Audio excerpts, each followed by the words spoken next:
ओम या देवी सर्वभूतेषु बुद्धिरूपेण संस्थिता नमस्तस्यै नमस्तस्यै नमस्तस्यै नमो नमः। शरणागत दीनार्थ परित्राण परायणे सर्वस्यार्थ हरे देवी नारायणी नमोस्तुते। नमस्कार, स्वागत है आपका आचार्य वाणी में। मैं आचार्य डॉक्टर विक्रमादित्य आपके साथ हूँ और आज हमारा विषय है वृषभ राशि वालों के लिए 28 तारीख की रविवार का अवसर, अष्टमी तिथि, ज्येष्ठ मास की अष्टमी, शुक्ल पक्ष की ये दुर्गा अष्टमी है रविवार। और जब ये दुर्गा जी का अष्टमी पड़ जाए तो ये बहुत सुंदर तिथि हो जाती है भगवान को, भगवती को प्रसन्न करने के लिए।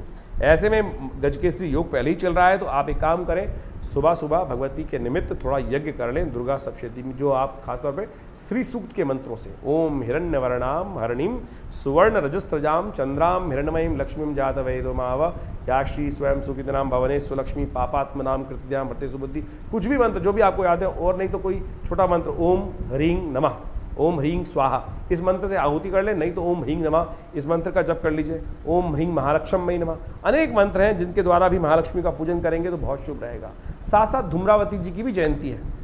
ये धूम्रावती जी की जयंती शत्रुओं पर विजय प्राप्त करने के लिए बड़ी शुभ मानी जाती है। हमने अकाट्य प्रयोग करके देखा कि जब शत्रु परेशान कर रखे हो, मुकदमे खत्म ही ना हो रहे हों, तब धूम्रावती जी के विशेष मंत्रों से यज्ञ कर हमने अद्भुत प्रकार से देखा कि विजय प्राप्ति के योग बनते हैं। मुकदमों में जो जहाँ पे स्थिति नहीं थी हमारे अनुकूल भी, वो भी अनुकूल बन जाती है। तो कोशिश ये करें इन शुभ तिथियों का लाभ लेने का आपको प्रयास करना चाहिए।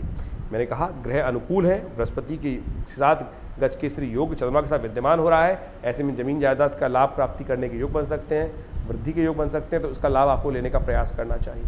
29 तारीख की ग्रह गणना समझने का प्रयास कीजिए। 29 तारीख को ग्रह गणना परिवर्तन की तरफ जा रही है और आपके लिए ये परिवर्तन विशेष तौर पर कई प्रकार से शुभ हो सकता है।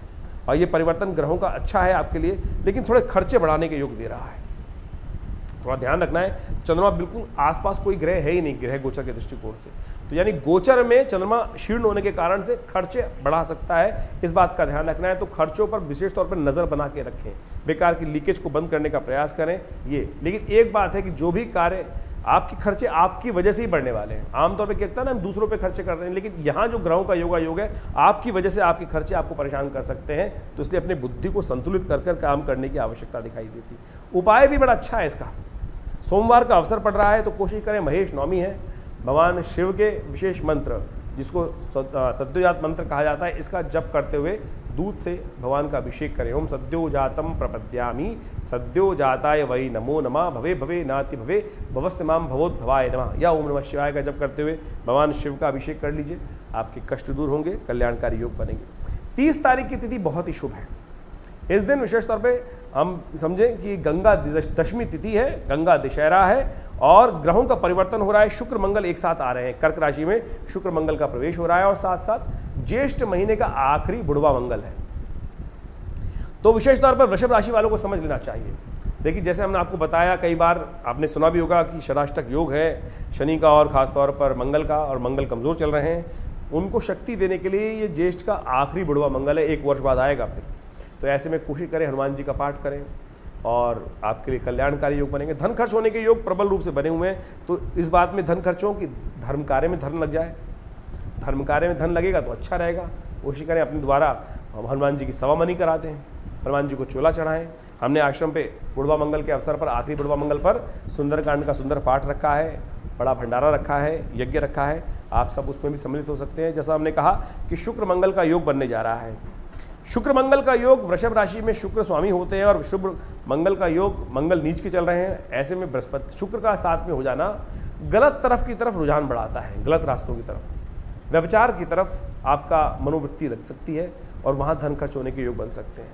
और साथ साथ ग्रहों का योग आपके द्वारा आपके सम्मान पर भी कुछ परेशानी लाने के योग बना सकता है। इसलिए ध्यान रखते हुए कार्य करें तो आपके लिए बहुत शुभ रहेगा, आपके कष्टों को दूर करने वाला रहेगा। गंगा दशहरा मैंने बताया, इस दिन गंगा दशहरा भी है। कोशिश करें गंगा जी में स्नान करें, तीर्थ जल में स्नान करें। नहीं जा पा रहे हैं तो घर में ही गंगा जल पानी में मिलाकर उससे स्नान कर लीजिए। यथाउचित भाव से दान पुण्य करें, भगवान राम का पाठ करें। और जैसा हमने कहा कि उस दिन बुढ़वा मंगल भी पड़ रहा है, तो कोशिश करें सुंदरकांड का पाठ करना बड़ा कल्याणकारी रहेगा।